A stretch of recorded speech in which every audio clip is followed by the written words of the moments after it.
Okay, so we have talked about how what we believe births a behavior, and then we've looked at the relationship and the differences between our feelings and the facts. Now it's time to move from facts to the future. So I look at myself.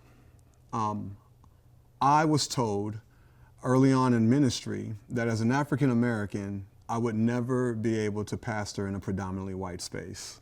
There were so many things that people said culturally don't work. The fact that I didn't have the seminary degree, the fact that the way I dressed didn't match the culture that I was going to. And what ended up happening was I started feeling things about what the people were saying were true. That all the limitations they were putting on me became the fruit that I lived out. And so I had fear to stepping into the things I thought I was supposed to do.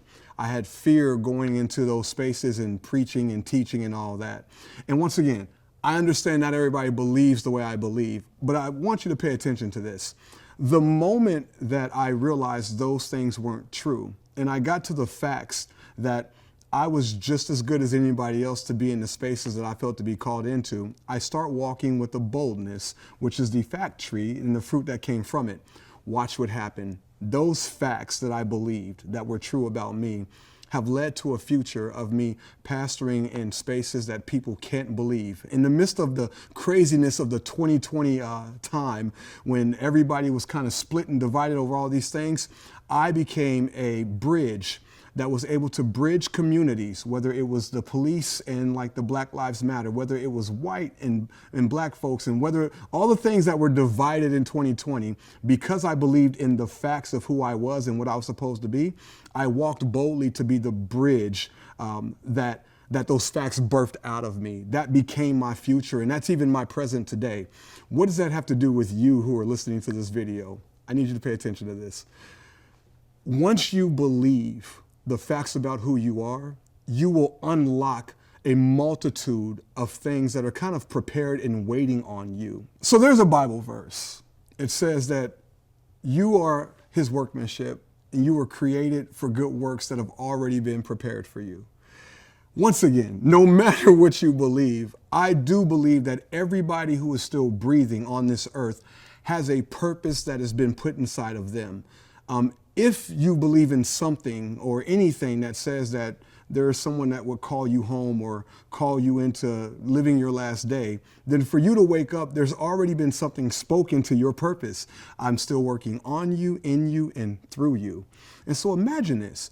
If there are things waiting on us out there, if there are potentials that are out there waiting on you to discover them, then why would you be afraid to walk into those things that were uniquely prepared for you? This is what the fact tree does. It builds you up with a root that births fruit that says you can boldly walk where no man has walked before. I'm a nerd, I get it. But this is what it looks like. Imagine if you are a retired person or a stay-at-home mom who's now empty nesting because the kids have went out. Or imagine if you've had a change in life or in season or something that you would place your identity has been taken from you. Look at all the possibilities of what your experience, what your knowledge base, what your presence would mean in the life of someone else. In fact, when I think of fact to future, I always think of legacy. One of the biggest fears we have that's over here in the feelings tree is we fear that at some point we die and we lose everything and everything kind of goes away. But when you realize what you mean to the people around you, to your oikos as we call it, what would happen is this. You actually live forever through what you pass down. And so the greatest form of fact to future is always going to be in legacy. It's always going to be in taking what you have, what you've attained over time, and passing it down without any reservation. And one way that we've always described this is we always say, you can count the amount of seeds in an apple, but you can't count the amount of apples inside of a seed.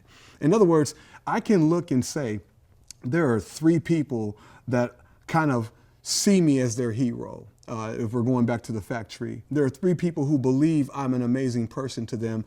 And when I look in the mirror, I say, I know for a fact, no matter what I feel, there's a fact that there's 3 people who are depending on me, even now in my stage of retirement.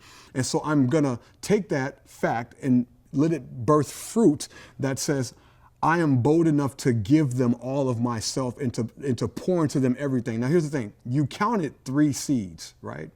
But you don't know how many apples those 3 seeds will produce. Can you imagine that actually in the stage of retirement or empty nesting or wherever you are, you actually have more potential now than you did when you were kind of limited to your work and to your 40 hours a week and to just your business and just the company that you ran. Can you imagine going to people who will go places that you will never reach? I mean, there are doors you would never be invited into. There are people you would never hang with. There are people you just wouldn't vibe with. But if you give to those 3 seeds in front of you, how many apples will they create that you would have never been able to create, where you stuck in your job or stuck in your position or stuck in an identity that limits you and says that because the world says you're this, you don't vibe with those people? Well, I say, let the facts about you be true, and let you believe in those facts, and let you take those facts and allow it to create a future that blesses the world.